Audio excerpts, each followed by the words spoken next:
5 August ছাত্র জনতার গণ অভ্যুত্থানে শেখ হাসিনা যখন পদত্যাগ করে দেশ ছেড়ে পালিয়ে যান, তখনও দেশের বিভিন্ন এলাকায় আইনশৃঙ্খলা রক্ষাকারী বাহিনীরা বিভিন্নভাবে ছাত্র জনতার উপরে গুলিবর্ষণ করেন।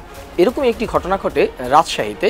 5 আগস্ট যখন ঢাকায় উৎসব হচ্ছে, তখনও সেখানে আন্দোলন চলছিল এবং সেই আন্দোলনে যুবলীগের জহিরুল ইসলাম রুবেল নামের এক কর্মী ছাত্র জনতার উপরে গুলি করে এবং এটি সামাজিক যোগাযোগ মাধ্যমে তখন ছড়িয়ে পড়ে এবং সেই ভিডিওতে দেখা যায় এক ব্যক্তি 2 হাতে পিস্তল নিয়ে ছাত্র জনতার উপরে গুলি করছেন।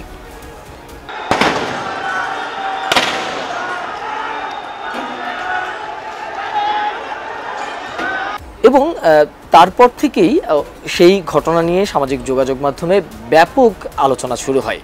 অবশেষে সেই যুবককে কুমিল্লা থেকে র্যাব আটক করেছেন এবং সর্বশেষ তার ব্যাপারে কী ধরনের সিদ্ধান্ত নেওয়া হবে সেটি আসলে আইনশৃঙ্খলা রক্ষাকারী বাহিনী পরবর্তীতে জানাবেন, এমনটাই আসলে জানানো হয়েছে। কাঠ ও পিভিসি ম্যাটেরিয়ালের সংমিশ্রণে তৈরি আধুনিক আরএফএল উডি ডোর, কাঠের চেয়েও কঠোর।